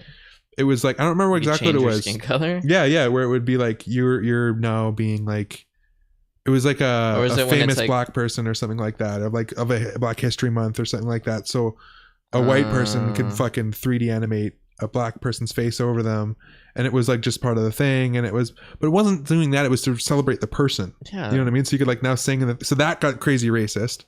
So then now there's no more of those, and it's down back to just like the beauty filters and all this other shit. And now this thing was like, are these beauty filters being racist? Are they beauty filters? Yeah, the ones where they're trying to portray like that everybody now has to look like a young white girl with crazy makeup and all this other shit. And it's just like, when are you gonna be happy? When are you guys just that looking for outrage? People just can't let shit be, right? You're like, fucking just continue with your day, you know? Fucking the shit people waste their energy on. Well, because it's like, I don't know, I always use the way I always try to look at this best is the input output ratio. Right. It's whether you're looking at like food and exercise to your goddamn fucking media input output, or like just even your creative input output. Everybody's just consuming on the input all day long, and no longer trying to get an output of creating stuff. So their output just becomes into the diarrhea of comments and you took so long with your painting at them. It's just like, right? I take my sweet ass time. So that's their output. Right. So it gets tricky, man. That if we can like mitigate that by like something simple as like get a fucking coloring book or some shit. Dude, and adult coloring books have fucking boomed in the last couple years because they market them as like a stress reliever, right? And it's the fucking truth, man. Anything like literally like do it like 10 minutes a day. Arts and crafts, like you should probably have arts and crafts time once a week. Oh, dude, I bend have up it some every day. fucking. That's what I'm saying, right? It's like meditation. That's my life, man. Is like, how can I build something? Like whether it's like in a different form where I'm utilizing technology to build some shit, or like, you know, straight up what I do for a living. Like how can I build something? Like, But to think about that, a lot of people don't have that output. It's like you almost. It's not so much that you're like down looking on anybody about it or anything. You almost just want to like try to help them open the doors, because you're like, yo, like this shit makes you feel so good, even if it is the coloring book, even if it is fucking bending up some pipe cleaners to look like a little dog, and like, you know what I mean, little caterpillar, right? That's right. You know what I'm saying, like twisting, you're drawing over your hand, doing a hand turkey. Hand turkeys, bro. Fucking hand turkeys. What you know about hand turkeys? That's right, man. Hand turkeys are lit, fam. Simple but days. Any of that like output creating this is just so satisfying. To cooking is the amazing form of creating. Holy right? Fuck. So like, I mean, that's why I like baking. It's 100%. Again, it's like, I wouldn't say as far as like meditation, but it's like, it's that. Well, it's stress relief. I find it stress relieving, because that's like, I don't know what is it. And you can be as creative as you want. Define meditation. The action or practice of meditating. Do you want to hear the remaining one? Yeah. Yes. The action or practice of meditating. Okay, well, she didn't tell me what I wanted to hear, but essentially it's like, it's usually something that like will occupy your brain to help remove you from an instance, and like just like, so it is a form of meditation. You know what I mean? Like, so puts you in a different state of mind. For damn sure. So it's like, I don't know, I always like, try to, like, even my vlogs and stuff like that, as much as like a lot of them are just like entertainment of like, oh, like just even doing a shoe review or like checking out some other stuff, I still want to try to give people a little bit of value out of it, like however I can. So like ultimately, like even through this podcast, if we can get just an inkling across or get a few people creating just a few more things, you know what I mean, that's what we want to see. Hell yeah. Like fucking start with that stick figure, start figuring out how fucking basic shapes can get that's drawn the most together. Classic when people see, like, if you do any type of art, people are like, oh, do you have photos or something? You show someone, they're like, whoa, literally the first thing, man. People are like, they shit on themselves. They go, that's what damn, like I can't even draw a stick figure. Like that's the go-to line, man, for people. And I'm just 100%. Like, really? I'm like, you tell yourself you really can't. Yeah, exactly. Have you taken more than 10 minutes to try to draw a stick figure? Like I remember one time I was talking to a friend, and she was saying how, oh, like, you know, you're so good at what you do. I suck at drawing, right? Right. And she's like, said the same thing. She's like, I couldn't even draw an orange, you know, like saying how it's just like a basic thing. She's like, I probably couldn't even draw an orange. And I was like, no, you know what? I was like, I would love to see what you would draw if you tried to draw an orange. And she's like, what? And I was like, I want to see what your interpretation. Exactly. And I was like, if I sat down and tried to draw an orange, and you sat down and tried to draw an orange, we would have two completely different things. But I bet you I'd be more stoked on yours. Yes. Because I'm always overthinking and making things like too complicated. Well, yeah, you're seeing it through your own mind's eye, which is also. And I was like, you would have such a simplistic way to do it that I would be like, that's fucking genius. Yeah. Well, because like you're seeing it through your own mind's eye, but then also being your own like judge of your own creation. So it's like this whole double-edged sword where you're just being nothing but hard and looking at the details of your own work rather than trying to look back and be like, this is an interpretation of an orange done by a person. Because that's all it is. And like when I explained it like that to her, I saw her eyes, like she understood what I meant, and she was like, whoa, I'm gonna draw an orange. See, the hardest thing for artists to realize is that your piece of art is finished when you say it's finished. And that's another thing. People are like, how do you know when you're done? Right? Yeah. And so when you say it's finished, like you could be finished when other people think that it's still three-quarters. Or vice versa. You know what I mean? So it gets to this weird line where you're like, people are like, it's done, just walk away. It's like people with albums, right? It's not done. They don't want to let go of their album. They're like, to the point where people remaster them 20 years later because it wasn't the way I wanted, which I kind of don't agree with that one. Like I'm kind of like, move on.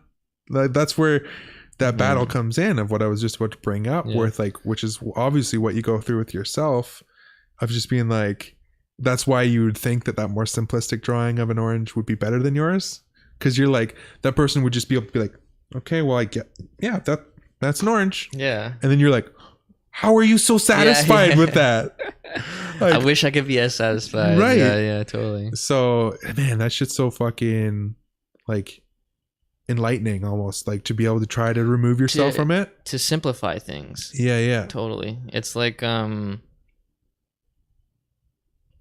know, there's so many things you can compare it to, which is like, you should almost like, I want to start doing this as I start getting back into drawing, and like now that I've got all my supplies and stuff here, but like, or we should even have drawing days where we'll be like, yo, 5-minute drawings. Yeah. You have to have it finished. Just blast out something. Yeah. Where it'll teach you to almost kind of become happy with what you can create in a certain amount of time. Like you don't always have to be the thing to be able to create it. It was like what I said when we started this. I'm like, how weird is it going to be able to be to like sit down, use our accumulative knowledge to be able to just be like, boom, like create a piece of content, and then like it's done without this like curating just walk away. Yeah. You know what I mean? So it has been a kind of trippy feeling because it's just like, oh, okay, so now we've got fucking like that's 10 hours of podcasts altogether at least. Like, but man, the artist brain, it's so fucked out.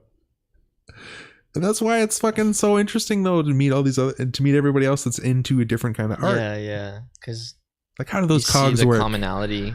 What's going on in there? Yeah. The fucking Bob Waits. What's he building in there? It's so true. Fuck, man. That's what's gonna be so sick, I think, once we start getting some guests in here. Because then we'll really start to just being able to pick that. So brain. Like we can nerd out on them and be like, dude, why'd you do this? Yeah. Because I don't know. I hate having to like re-explain myself to people, but I do the same thing to other people. So I totally get it. I'm like, I love asking people about their creative process or like why they did something, like especially if you can like have a little insight about them before you get to ask like questions and stuff, or like vice versa. Like if you've, or I mean not vice versa, but like if you've met them and then you get to meet them again after finding a bit more. You get a bit of insight into the other shit, and then you're like, okay, now I got to know how they did that, or like why did you think, you know, like, so yeah, that's gonna be fun, man. Or when you follow people even and you see their progression like over years or however long, right? Yeah And you're like, man, it's cool to see like what you've like made it into, from like how far you've come, you know. Absolutely, just because you stuck with it. I have another homie like that I think about who does YouTube videos where like I'll talk to him in the background. Maybe we'll get him as a guest one day too, but same kind of thing, just watching him grow and to the point where he is now on YouTube. It's just like, damn, dude, like fucking A, like, well done, man. Fucking A, you just keep plugging away at it. You just keep creating, man. Just keep putting shit out, trial and error, try new shit. Some are gonna fail, some are gonna hit. Let's just be honest about it. A lot of them are probably gonna fail. That's the way she goes at the start when you're trying new shit. It's like, well, that didn't work. How many times have you scrapped a fucking drawing or a painting? Still do it. Yeah, exactly. The same thing, like I'm building jewelry or handmade products. I'm like, you have an idea, you start it, and you're just like, fuck, this is not coming together how I expected. And you're like, fuck, man, I'm better than this. Like, why am I struggling right now? That was the point I was just about to bring up, is that as you have grow, a lot of those. Your fucking quality control grows too. Yeah. So all of a sudden you're just continually raising up that bar as you can now jump a bit higher, right? Your projects get that much more difficult or that much more elaborate, or I got to be able to get 6 inches over that bar, but that bar has to still be being lifted up every time. You're just like, shit, I need some fucking so to you never progress, but to others they can see. They're like, what are you talking about, man? You jumping the thing. You're like, I'm still trying to get 6 inches above the bar, man. Like, you just don't realize how the bar keeps. Yeah, right. It's like what, aim for the stars, you know, you'll land on the clouds. Yeah, for real, right? Yeah. So that's the fucking the beauty of it, man. This journey, you can actually choose. It is a journey. Yeah, for real, my dude. Yeah. Measure it. Yeah, that's for damn sure. Oh, drink some of this cold coffee. Yeah, I saw this morning, pretty sick. So apparently Kanye is gonna start his own streaming platform, eh? Did you hear? No, the first I heard of this one. Yeah, so I just woke up, was swiping through some shit, and I saw some info on it. I read into it.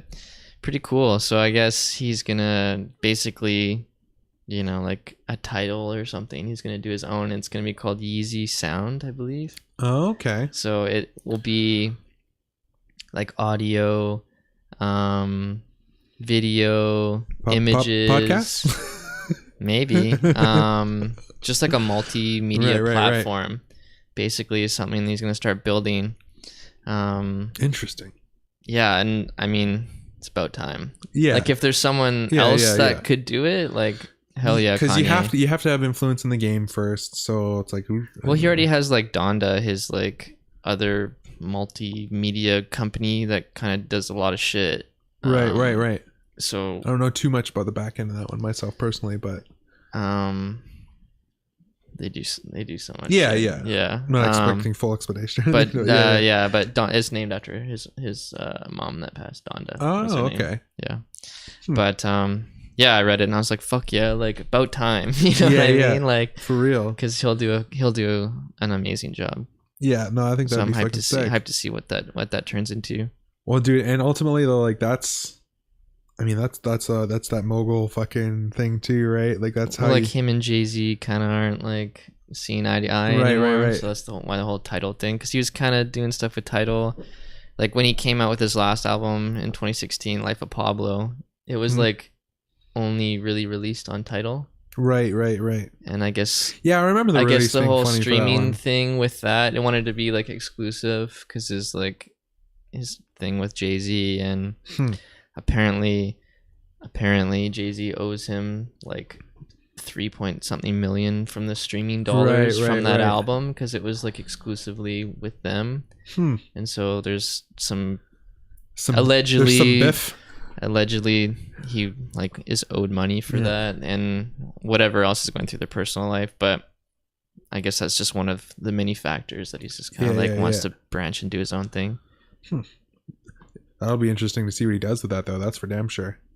Oh, because dude, he's the ultimate creative. I hold Kanye at such a high level, man. Well, I ended up having my mind fucking blown by him because I was on the outside of it, where it was like my transition over the last 5 years has been really interesting, of just like opening my mind to all spectrums of things. I mean, I've always been further doing that, but I came from like being a very narrow-minded thrash metal teenager, right?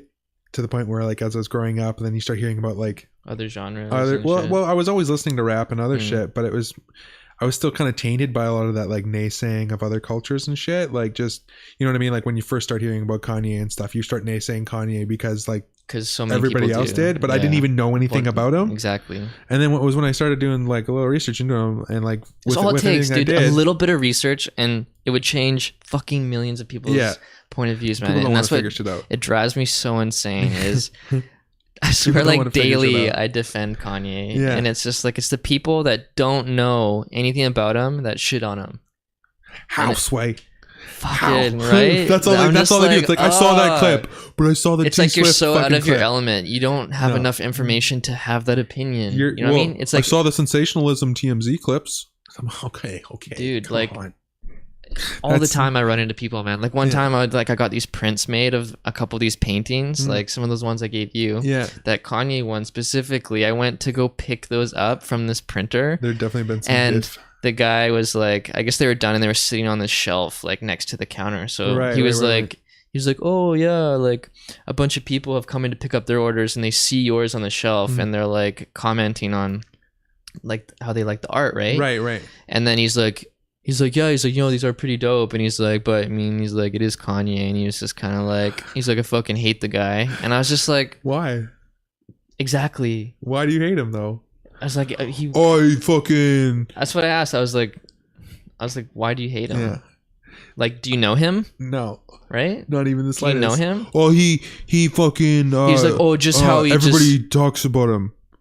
Yeah, and like when you ask them and they try to form out why, you can tell that they immediately realize that they don't really have an answer. They don't even know why, right?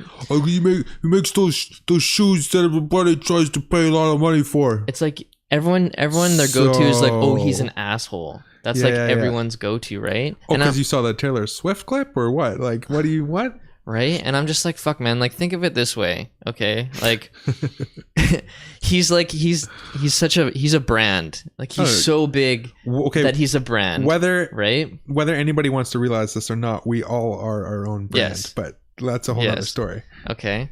So, and so many people have just portrayed him as being an asshole. Yes. Or they selectively pick clips or things he's done to put out to portray him that way. And I'm like, dude, I was like, if I was a superstar, they could portray me as an asshole. Yeah, I was like, 100%. They selectively choose things and they're like, look at what this guy did, or look at what so-and-so is doing, right? And I was like, think about, like, you don't know that person, right? Like, he could have been having a terrible day that day for whatever reason. Or he's like, just fucking wilding out for I was just explaining to another person last week, because they had the same opinion. They were like, I like his music, but he's an asshole. And I was like, what? I was like, what are you basing that off of? I was like, okay. I was like, think of it this way. Okay. I was like, try to think of it from his point of view. Yeah. I was like, he's been told basically his whole life that he can't. Yeah. Right? He started producing, loved to rap. People in the game were like, you can't do both. Yeah. Especially if you're a producer, you cannot rap. So don't even start. It was always a one occupation fucking thing. You can't branch. Yes. That was our fucking weird generation of stuff. And he's and he's in my top 3 producers of all time. He's amazing. Oh, dude, he's just some great and work. Rapping too. And he was told he can't do both. And then he wanted to get in. He's always been a fan of fashion, like since he's like even a little kid, you know, like being poor with his mom, like you don't talking have to about have going money shopping, to be and he would into always fashion. like. He would put on like some of the fly shit that at like Value Village or whatever, and it would always be expensive. That you think that's fly, or it'd always be too though. expensive. Yeah, right. So he's always describing how he always had like an expensive taste, even as a kid. Yep. And he's told, no, you can't. It's too expensive. And then doing his whole music thing, he wants to get into fashion. Does this thing with Nike. Yep. And then he's trying Wasn't to. he linking with fucking Gucci around the same time too? Because I know he did some Gucci Yeezys. Didn't he? It wasn't one of the Gucci ones? I don't know about that. But he he did some fucking other ones that were right around the time with Nike that were like fucking little limited release. But he did his whole thing with Nike. Yeah, that was the first one. 100%. And so much of it is out of his control. Like he's trying to do stuff and build it into a brand, kind of like how Jordan did. Yeah, Jordan brand, and Nike's Nike's telling him no because he's not an athlete. Right? And he's arguing with them, and he's like, I'm arguably more influential than some of these people that you're allowing them to do that with, right? Well, I think that the for them, like he's trying to convince them that like music is timeless. He's trying to prove like the potential. He's like, what I can do, right? Yeah. And they're telling him no. Then he like in other reasons left Nike, doing his thing with Adidas and his own fashion line, and he's saying how like people in high fashion look down at him as like someone who's trying to come in and take away from their culture, and they feel that which they do that shit with anybody who tries to hop in, let alone somebody that popular, dude. It's fucked. They're like, who are you to come into the fashion? Like you're in music, like what do you know about fashion? Well, guess what, man? Right? You weren't in the industry at some point in time, right? Yeah, so fuck you. It's like this guy's consistently been told you can't. Yeah. Right? And so he's just always trying to prove otherwise, right? And with fashion too, he was even discussing how he wanted to do something with Payless, like shoes. Yeah. I remember that interview. Talking about how he wants like everybody to be wearing a pair of Yeezys. Yeah, and he wants like them crazy cheap and shit. Yeah, he has no control over how expensive Adidas makes the Yeezys or how limited they are. He wants everyone to be able to get them, and which is for actually, them to be cheap. Since they started coming out from the V1 all the way to now, they've become crazy more available. Like to the point where like, and where a lot of people were complaining over the last few pairs, they were like, oh man, like these are almost general release. And he's like, you know that was his point. That's his goal. Yeah. That's and his like goal. The thing with Payless that he wanted to do was, he's saying like how he wanted to do it as like an anti-bullying thing. Because he's like, when you're young and in school and you're poor, or your family doesn't have a lot of money, he's like, how do you keep up with these hype beast like trends when it's like shit's so expensive and like the average family can't afford that, right? And so then you get the kid who can't afford it at school is getting made fun of because he doesn't have the cool fly shit. Now this kid feels like shit, right? Yeah, dude. And so that's why he wanted to do something with Payless and work with schools to make their cheap baseline product like much cooler. Yeah, you know what I mean? And make it super available and super cheap. Because it gets to a certain point, it's like, why does the shitty, like cheap item have to be shitty? Exactly. Yeah. You know what I mean? Like we don't have to make everything be terrible that people don't want to wear. So like, I don't know. Yeah, that's just so damn inspiring. I even think about that. That's like literally like a big description of like my clothing company, where I was just like, yo, I love all these fucking designs and like certain streetwear brands, but they're like, what, you want $150-$200 for a shirt? So it's just like no, like that doesn't like some you're like, okay, the quality cuts, like certain, but it's still overpriced. But I believe that stuff when it gets into like tech wear and like the crazy amounts of stuff where it's like you see a lot in Japanese fashion where they're using stuff with like it's built like crazy layers and like zippering and like built for the weather and the fabrics and shit, seams, zippers. But like, you know, when it gets to like the weird high fashion shit where we're just like charging $250 for a fucking t-shirt with a print on it, it's like, ooh. Yeah, where they could sell it for half that maybe, easily, you know? Like, easily. But yeah, so like, anyways, from the whole outside of that, of just Kanye is an asshole. You're just like, what? Drives me crazy. You really? Man. Like, just... He's like I was watching an interview recently, and I think Rick Rubin really put it best. You know Rick Rubin, right? Course, yeah. Okay. So he was describing Kanye as, because he knows him like personally, has helped him work on He's such on a fascinating albums. cat, man. He gets like so so involved chill, with the people, yeah, like exactly. becomes like homies with them. Yeah. And he was saying that he's like I'm a huge fan of Kanye. Like not only his music, but him. Like he's a really nice, Yeah. like awesome person.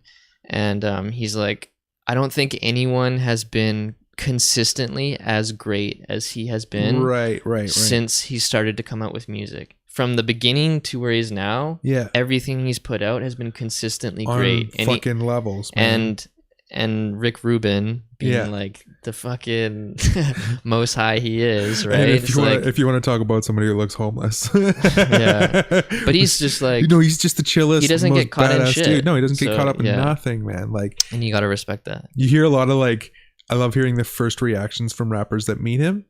They're like, their initial instant reaction was like what he looks like. Like what he looks like. That's just what like a lot of our culture's based off of. You judge people balding, crazy wild long, man hair, big hair, beard, huge scraggly beard. He's usually like barefoot in his like interviews. It's like with like just plain like lounging tee, shorts and like a plain fucking just tee on, and he's just like looks like he should be sitting in a field eating mushrooms. Yeah, totally. But he's the nicest, down to earth dude that just gets people. Yes. And artists. Like he delves deep into it. And it's never like, oh, I can't get into this artist because that's a different genre or some shit. Like he just straight up was he just respects like, all creatives. Yeah, dude, 100%. Yeah. And it's just like, it's almost back to that like literally back to that Japanese mentality. It's just like, oh yeah, you're good at what you do? Fuck yeah, awesome. Yeah. Come on in. Yeah. You know? Another thing too that's interesting about Kanye, because he's so obsessive about his music, right? But he has that condition where he can see sound. I forget what that term is. I don't know the term for it. I've heard people talk about it a lot. Yeah. Anyway, so he experiences music different from the normal person. Right. That's why he's so. Well, we all do. Involved. It's literally that's the thing that I learned going through school for audio engineering is that it's literally to the point of how we all see color differently. Yeah. So it's like some people interpret that shit so nutty, like to the point where you can like a lot of people, and you get to a certain point, but you can start composing shit inside your head. Yeah, you can literally put together whole pieces of music and hear them inside your head. That was like the ultimate goal. Like that was even the way that like I know my brain worked, and that's why I got into recording, because it was like I need to find a way to get this out. Yeah, exactly. So if I can find the closest way to just plugging something in here and then like just download it. Yeah. And it's so crazy for it nowadays. Like, so like all this stuff on tap, like, I mean, just even to like, it's interesting with like, the EDM scene is a perfect example. Guys can just travel around the world with their laptop, make fucking music in hotel rooms and like communicate that with millions of people around the fucking world to bigger shows that have ever been possible with any other genre of music. Yeah, like Tomorrowland. It's just so fucked. Festivals. That stuff just like my brain just doesn't get it.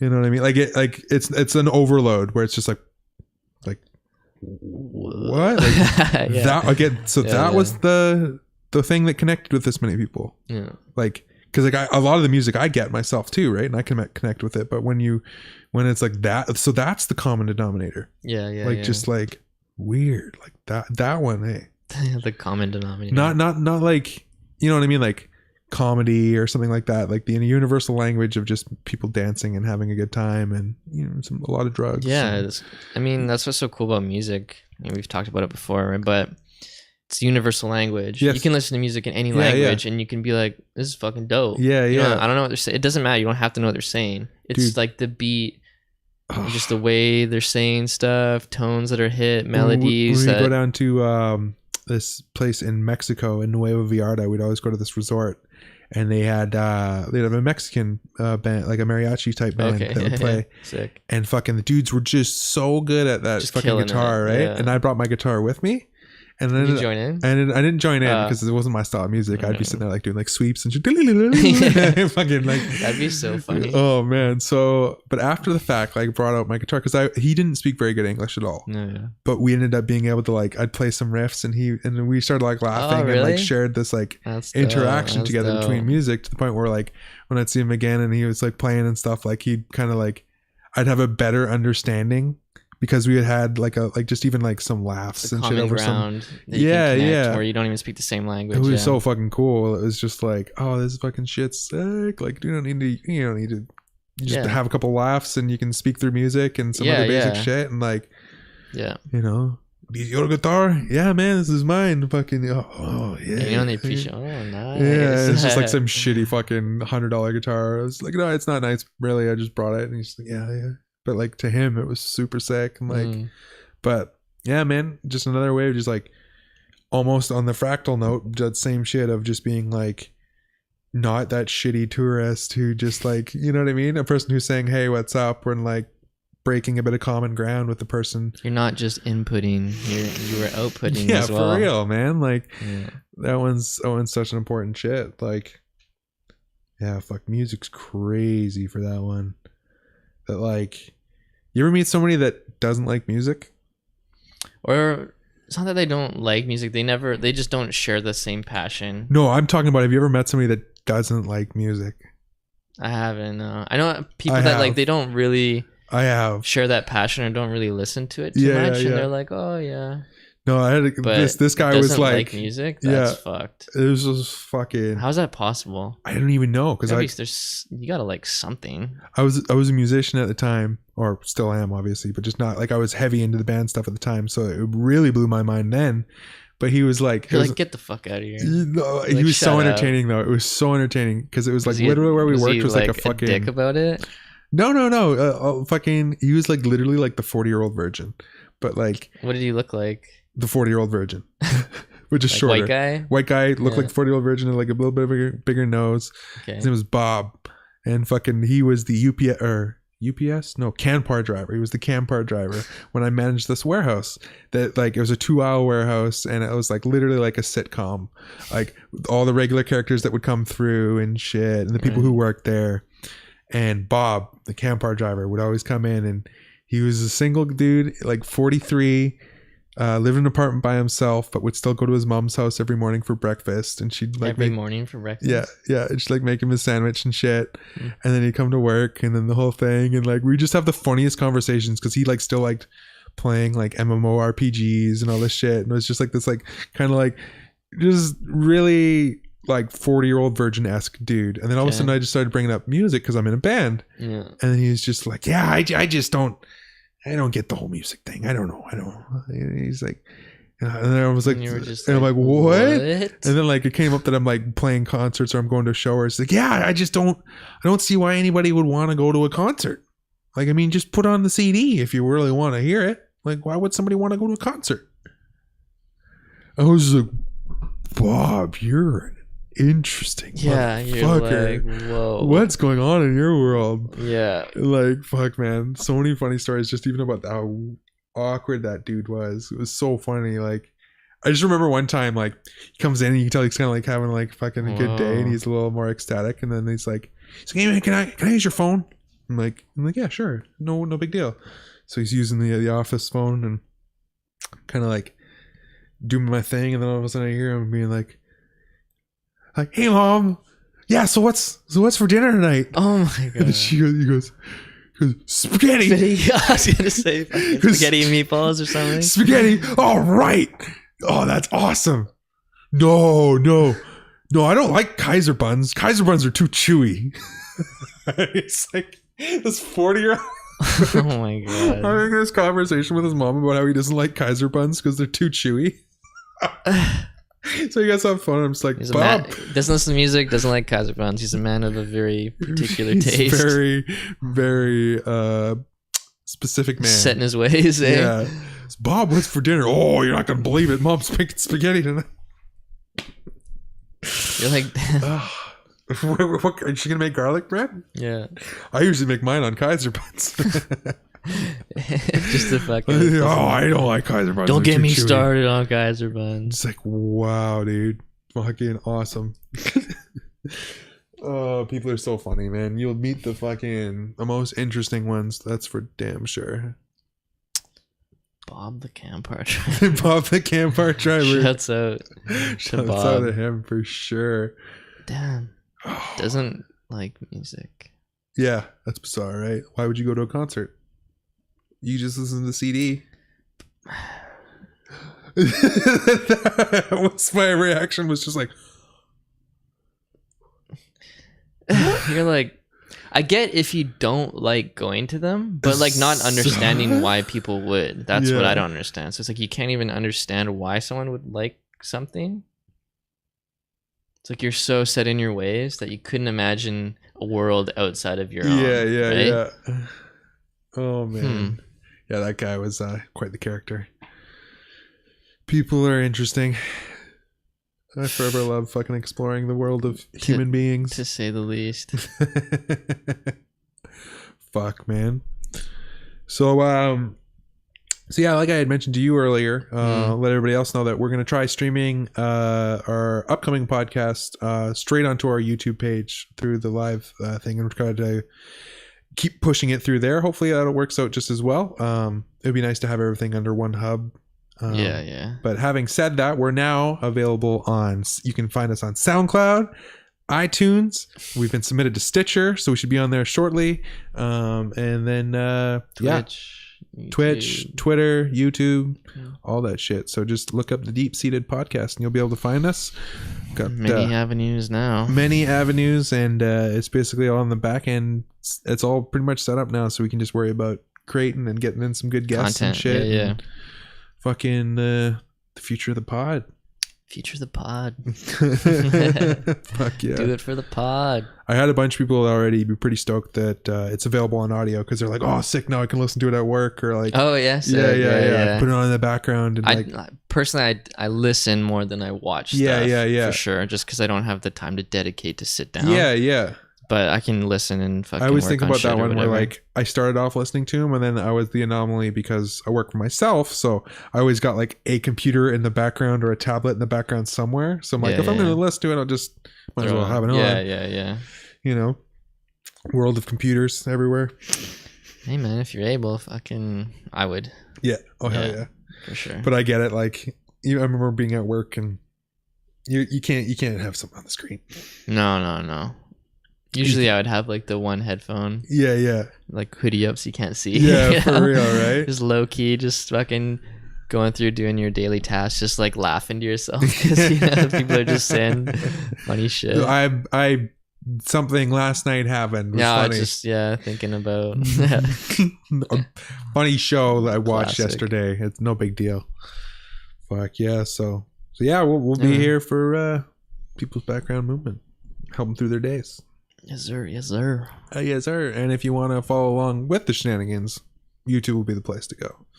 We still don't have the custom URL yet, but as soon as we get to 100 subscribers, boom, that kicks in. Then we'll get there. So make sure you subscribe to us on YouTube. Fucking stay up to date. It's we're gonna start like doing like best of the week clips and like just like random like bit more shareable portions of it. Yeah. So you can kind of just get like a little taste and insight of what's going on in the video portion of it, and the Cole's notes of the Cole's notes, something a bit more podcast, a bit more digestible for sure. Highlights, yeah. So a little ting on the back end, but I'm excited to get it going. Big things, bye. True. Yeah. Word. Fucking, I don't know. Fucking, where are we at right now? Fucking 2 hours? You got anything else you want to bring up for the day, or? Actually, no, I probably got to get ready for work, so. Yeah, I got a big old I got a packed day myself too, so like the rest of y'all, we got to work too, so. We do. So yeah, like we say, stay tuned. I'll launch out a tweet letting you know about the update for everything on where you can catch the next podcast this weekend. Pretty positive we'll be streaming it on Twitter. So for now, you can look for us on YouTube. You can Google Deep Seated Podcast. You'll see us pretty much right at the top. And look forward to hanging out with all you. Yeah. Thanks for watching. Thanks for watching. Thanks for listening. And we'll see y'all in the next podcast. Peace, guys. Later, fam.